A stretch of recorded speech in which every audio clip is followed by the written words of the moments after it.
Joining me now is Greg Halter, Director of Research at the Carnegie Investment Council. Greg, great to have you on the show this morning. And look, 33rd record close for the S&P yesterday. Do you think this bull market can keep climbing? We think it can certainly keep climbing. It appears we're going up this wall of worry, given all of the consternation out there over certain different events. However, we certainly could have a correction along the way. I don't think we've had a 3% correction since the April lows, which is 115 days, if my mind serves me correct, which is one of the longest periods since the 1970s. So we could certainly have a correction, but overall, we think the market can continue to move higher. And what's going to fuel that continued climb?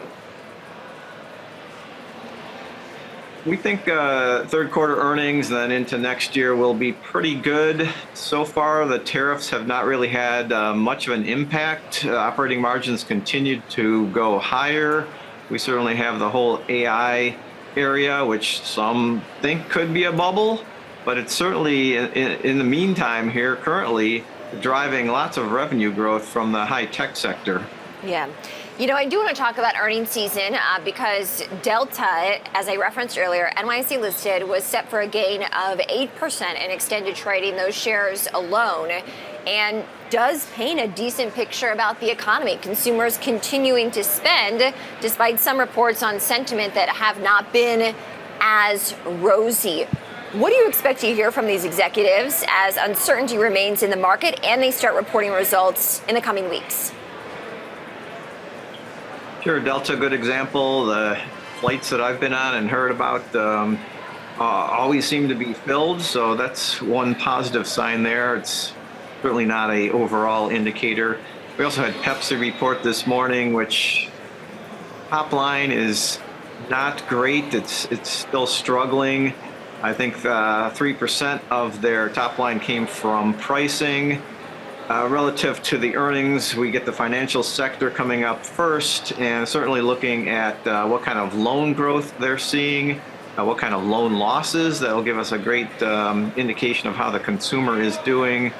Overall, we expect decent results in the third quarter. Yeah.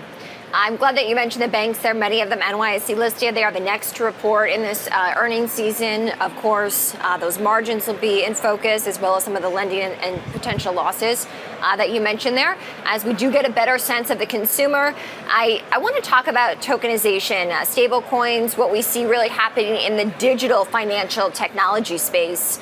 Earlier this week, Greg, we saw Intercontinental Exchange, the parent company of the NYSE, announce up to $2 billion worth of a strategic investment in the prediction platform Polymarket. What are you seeing in this space? It's a vibrant, growing area. I don't think most people outside of the financial sector have any idea of really what's going on.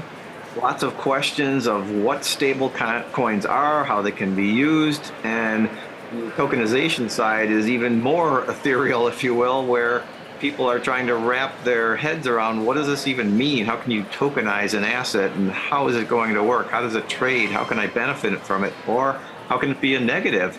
So there's lots of questions right now. This is just a very, very, very early time frame. I heard your guest talk about that a few minutes ago, and certainly very exciting, but lots of questions on how all this will play out. Can equities continue to climb this so-called wall of worry if the government remains shut down?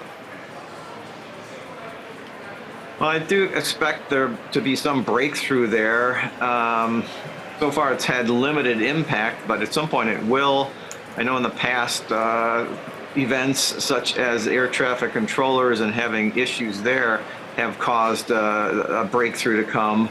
We'll see what happens. I know they're negotiating, and it's politics. Both sides are, going back and forth. We do expect, as history has shown us, that these things do get resolved, and historically, they have not had a big impact on the equity markets. Every time can be different, so we'll see. And we'll see if we can get that 34th record close on the S&P 500 today. Greg Halter, Director of Research at the Carnegie Investment Council, thank you so much for joining this morning. Thank you for having me. Yes, thank you.